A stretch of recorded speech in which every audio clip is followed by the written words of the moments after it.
To get to our fishing destination today, we have to drive northwest from my home area, and that takes us up Route 501 over the Appalachian Trail that runs its way from all the way down in Georgia through my area of Pennsylvania to Maine. Hi, this is Dave Kline for RAPTR Adventures. Today we're going to explore Sweet Arrow Lake, and I'm hoping that we have some great fishing here. I played music here once a long time ago, but I've never fished here, and I always said I'd like to come back and fish, so today's the day. We're in April of 2025. Let's see what we can catch. For this trip, I'm using my Salty PDL 120. It's a pedal kayak, and I troll different stick baits and different lures and such.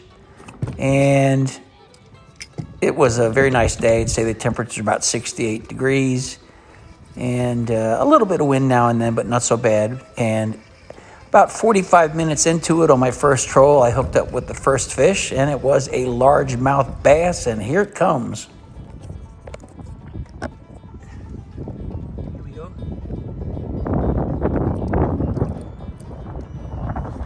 Fish on.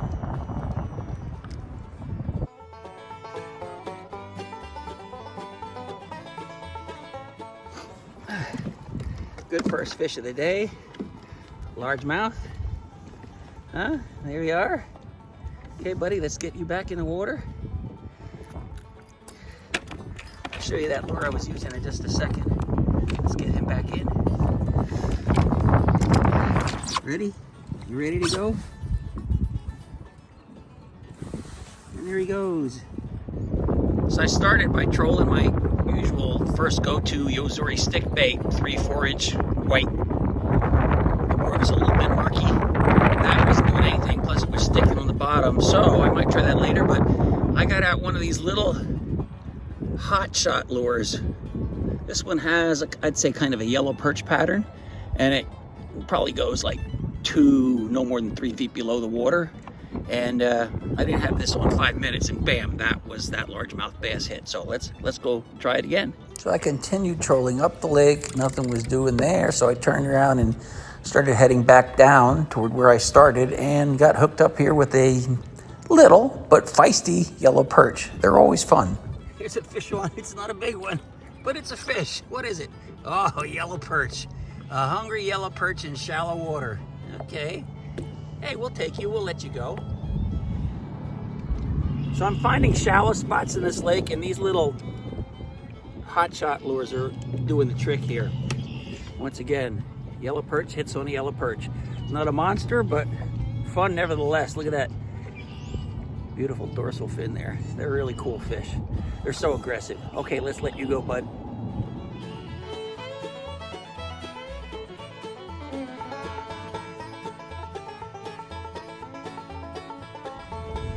About 10 minutes later, I got another little surprise.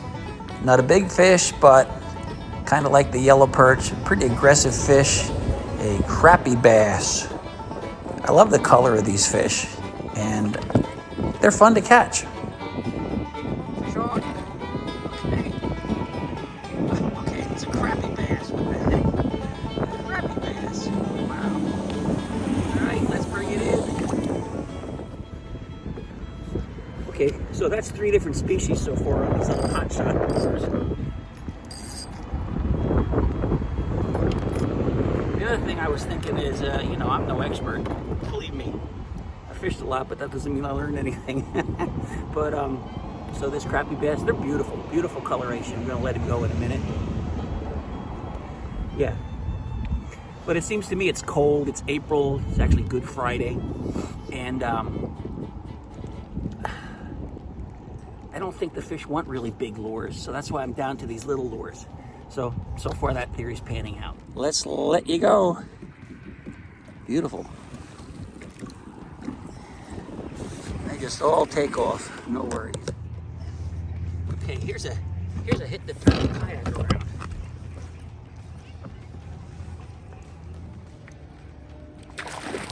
Ooh, that's a lunker trout.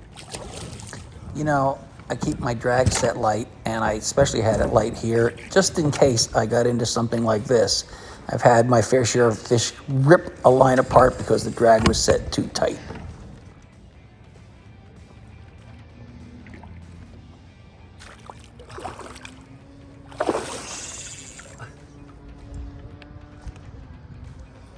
Oh, and by the way, when they get this big, these trout have teeth, little teeth. They can tear a line, so it's best to not try to horse them in or force them. Just let it do its thing and work with the drag, and you'll get the fish up there eventually.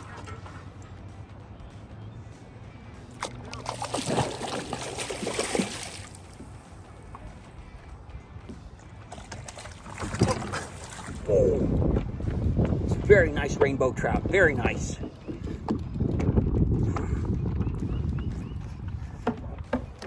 I've lost a few rods through the years, so I'm now wised up and I tether them.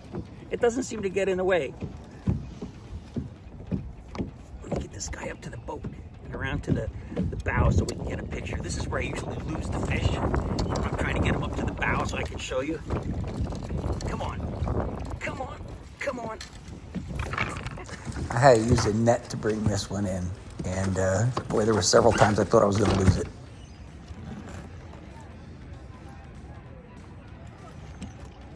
Okay, here's your lunker rainbow. Yes, sir. This one's going home for supper. Nice, nice fish. Holy cow.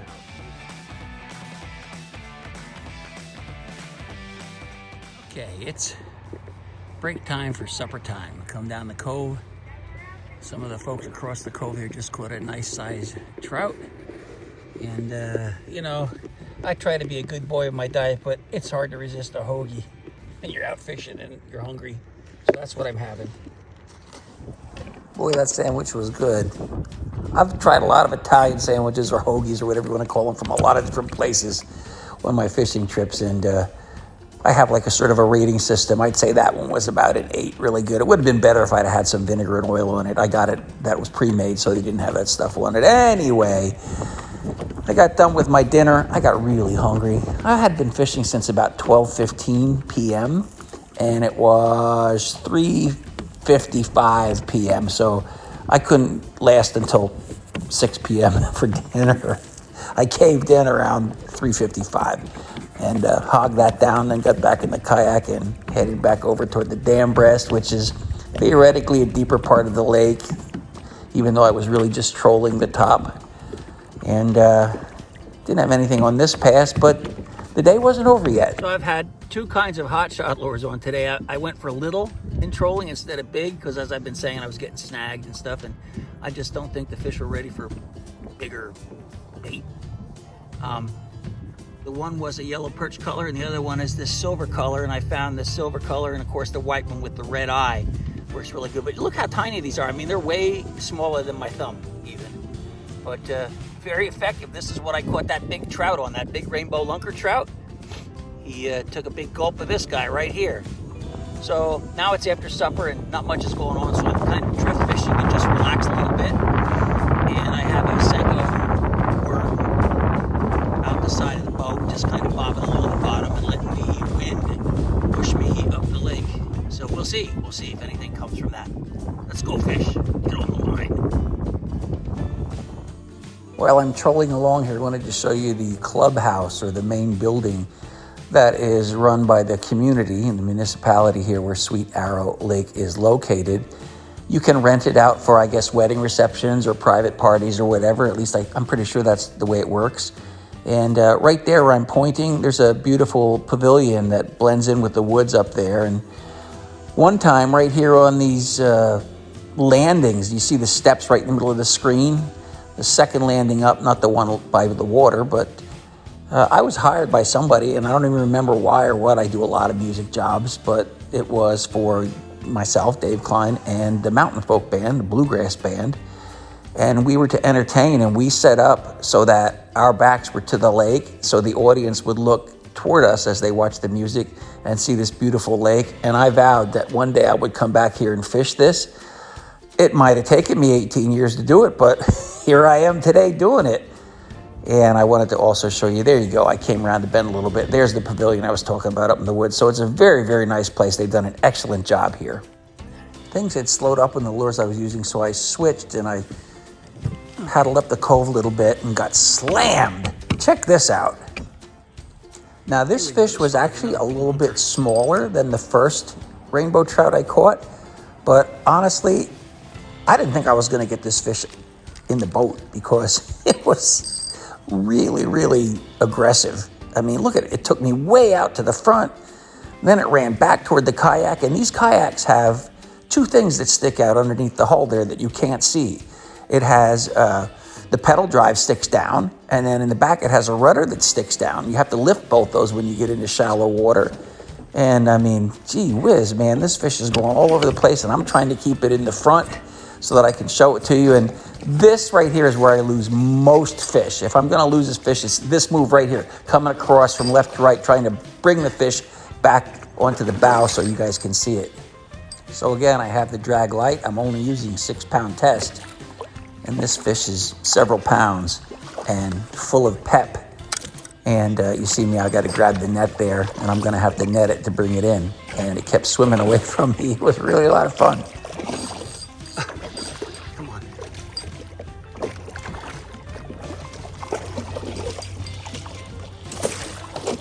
I'm having a hard time getting this fish around.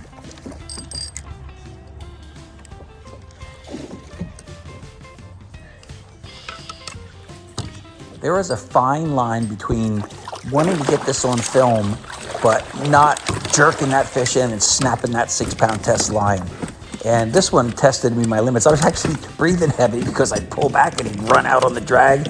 I finally got him on board though. Here you go. Second lunker rainbow of the day.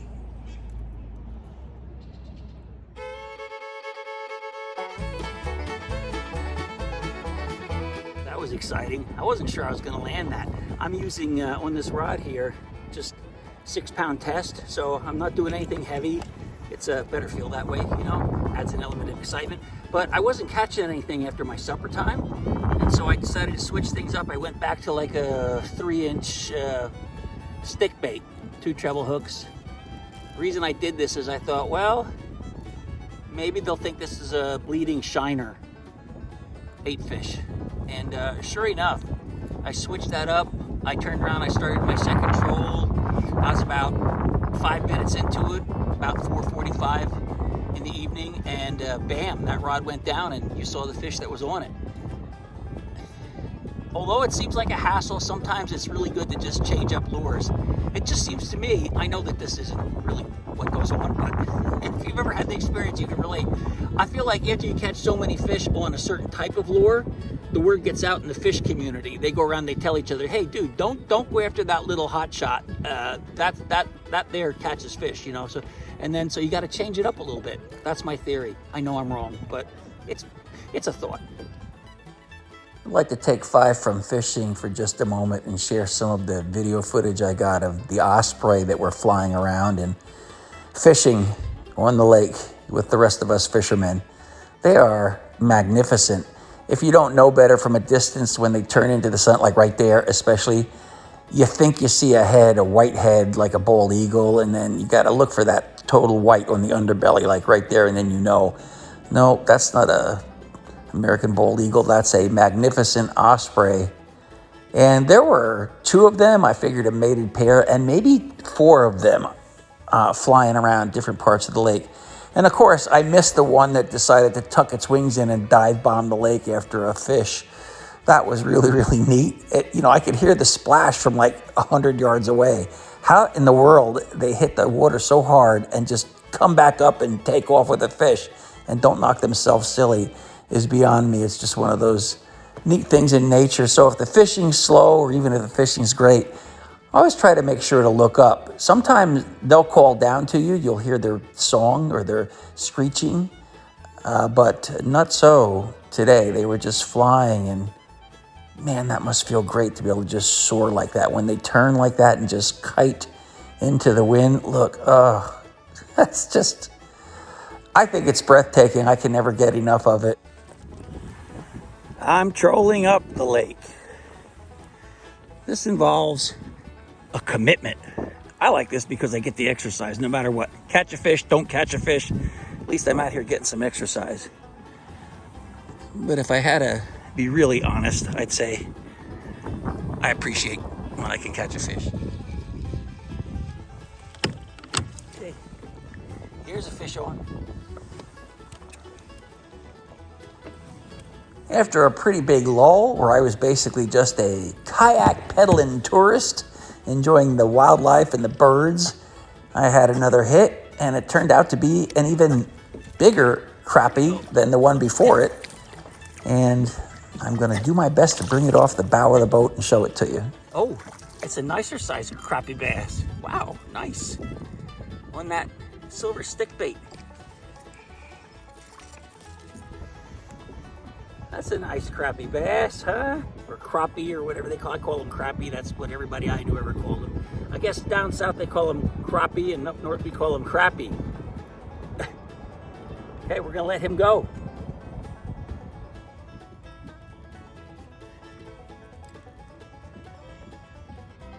Let's let you go, bud. And off he goes. Nice.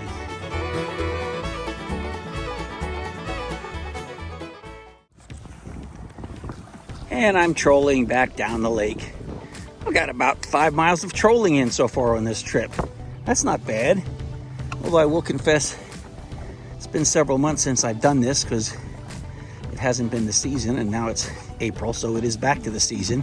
Even though I was skiing and trying to stay active, this pedaling motion here, when you do this for several hours on end, I was getting a little leg cramps and stuff. So my favorite remedy for that is pickle juice. Have a little pickle juice. Keep those cramps away. So bring a little pickle juice with you. I know it sounds weird, but if you follow sports, even the amazing bicyclists that compete in the Tour de France and ride all those thousands of miles, they drink pickle juice. It's got electrolytes in it and all that kind of stuff. Yes, there's fancier things to keep you from getting leg cramps, but for me, it's pickle juice. Most times, anyway. Okay, so the troll is on. It's really gonna be a beautiful end of the evening here. I think I'm gonna troll back up, and if I get something on this pass, I'll call it a day, call it a trip. And if I don't get something on this pass, I'll call it a trip. I caught enough fish today. It was fun. Variety of species here today on this beautiful lake. Really well done by the community here, I must say. Highest praise and kudos to them for making this open and available to the public. It's not private, it is open to the public. You can come anytime. The only thing that you are required to do, of course, is have your fishing license for the Commonwealth of Pennsylvania. And also you must, if you're gonna put a kayak in like me, you have to have a State Game Commission kayak or canoe boat launch sticker current on your hull. That's easy enough to do. They're very inexpensive. You can get it for 2 years and it's well worth it. So you have access to all these state ramps that your tax dollars and game license dollars and such go to pay for. I'm not sure exactly what pays for which, but you get the idea. This is a pretty peaceful end of a day. Hi, this is Dave Kline for RAPTR Adventures and Chip Teams. We've got a brand new sponsor here. You can see it. Chip Teams is with us in 2025, and that's because I've been wearing their shirts for a long time. They do custom design shirts, or you can get one exactly like this online if you like. I'll post the link in the description of the video. Anyway, I've had now 3 surgeries, the follies of youth, you know, 3 surgeries for taking skin tags off or pre-cancer stuff or whatever you want to call it, you know. And I mean, it's not fun. And I wish I would have used more suntan lotion when I was younger. Now I use suntan lotion a whole lot. And so the idea is, and I cover myself pretty much from head to toe. I'll pull these flaps down if it's a real hot day out, and I wear these. They will protect you 100% from the sun, and I wear long pants. So just a little word to the wise here. The RAPTR shirts available for you in 6 different styles, 3 different patterns, hooded or unhooded. And again, I'll put that in description. Anyway, what a great day here at Sweet Arrow Lake. Several species of fish, largemouth bass, crappie bass, yellow perch, 2 beautiful trout, which are going home for dinner. I'll have those in a night or so. And a great day of paddling around, about 5.5 miles. You can't beat it. This is a public area. You can come, as I said before. All you need to do is have the launch permit if you're gonna put a kayak or a canoe or some kind of vessel in, or you can just fish from the shore for free as long as you have a Pennsylvania fishing license there, okay? So I hope you enjoyed this as much as I did. That's a wrap on this adventure. Thanks for being here with us. See you next time. I got home and I figured, hey, we need to have an epilogue here. I need to show you what I did with these 2 beautiful rainbow trout. I did keep them because that's what they're stocked for, recreation and for eating. And look at the beautiful meat that came off of these rainbow trout. Holy cow, oh my gosh. Let's cook it up in some different ways and see what it tastes like. So I will put the ingredients and the proportions that I came up with for this marinade that I made based on things that I like, my flavors, my tastes. Everybody makes marinade differently, but for my trout jerky, I'm gonna smoke it with this stuff. This is tagine. It's very good. It's got a taste of lemon in it. I got some real lemon, some real lime. Yes, you could use real fruit if you wanted to. This stuff right here is amazing. Bragg 24 herbs and spices sprinkle. It has no salt in it because there's enough of that over here in the Worcestershire sauce. Got some maple syrup and some local honey. And then back there we got some brown sugar. Mix that all together, marinate and smoke.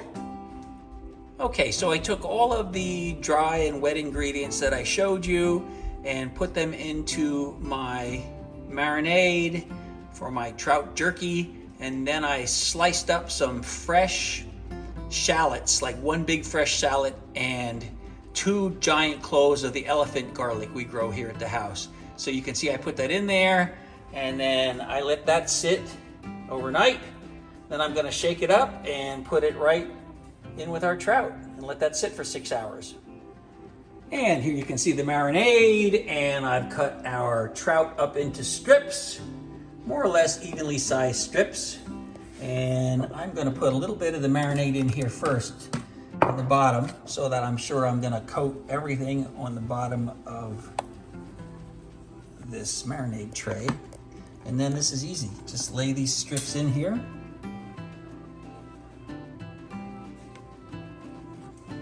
Right? Couldn't be easier. I know most books tell you to keep the skin on, but I didn't do that. I don't know. Maybe that was a mistake. We'll see.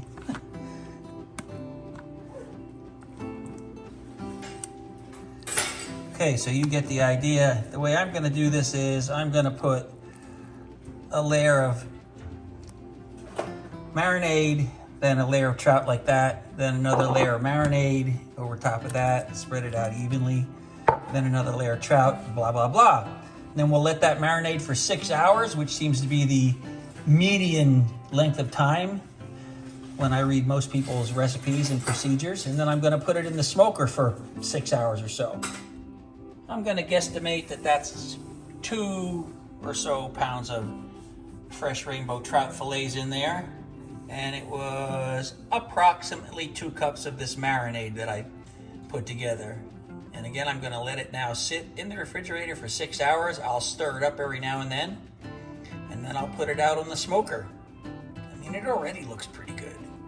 And the marinade tastes good. And I think, like, if you're gonna use this marinade, great. If you're gonna make up your own, great. If you're gonna use somebody else's, that's great too. But what I did was I tasted mine along the way and made it for my taste, how I like it. Some people like it more sweet, some people like it more salty.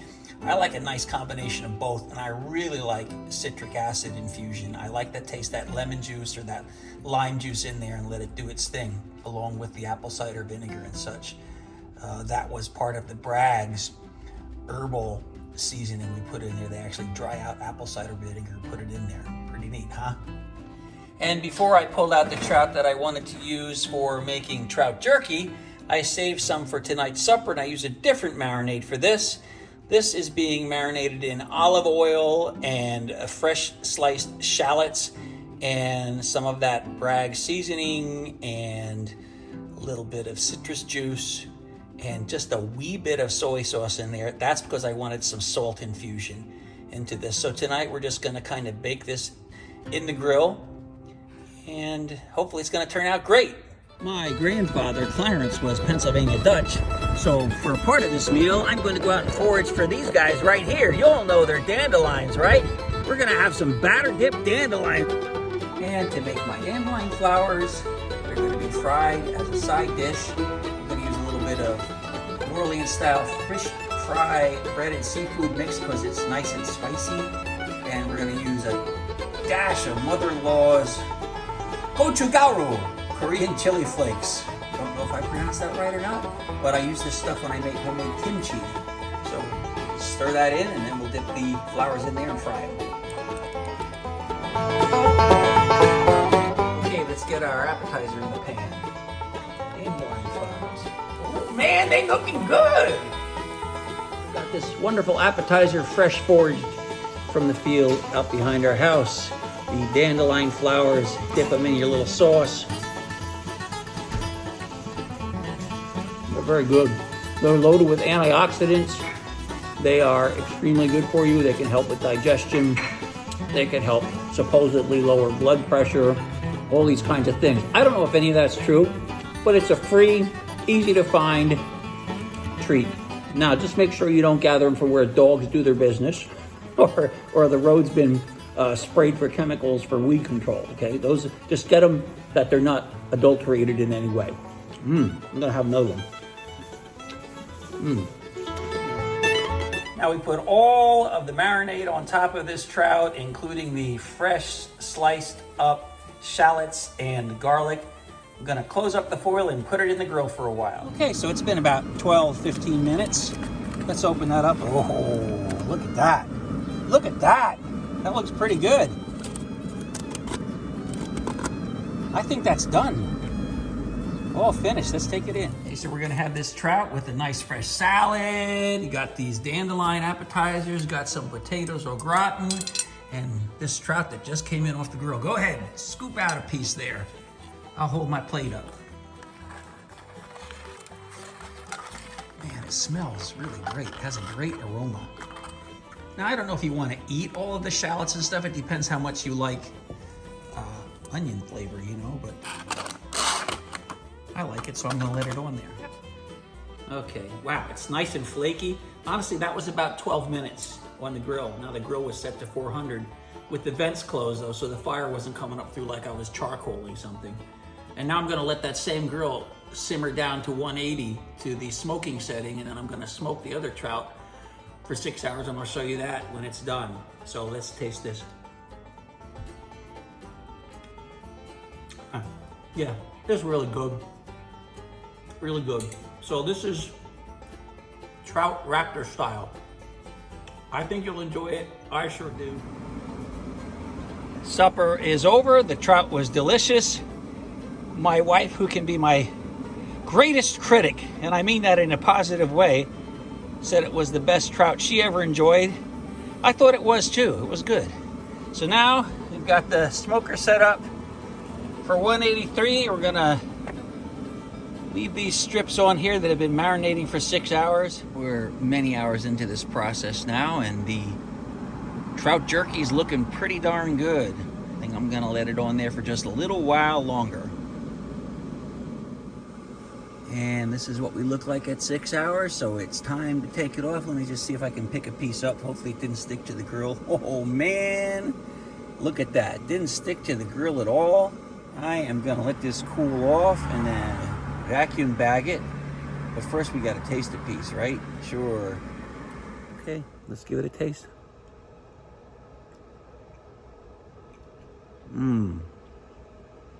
It's smoky, of course. Sweet, salty, very savory. When this cools off, this is gonna make an excellent snack for when I'm out fishing sometimes and I don't feel like carrying anything else along. So I say this was a good experiment. Worth doing. So if you have a mind to do it, that's how you do it. Happy smoking and happy fishing. See you next episode.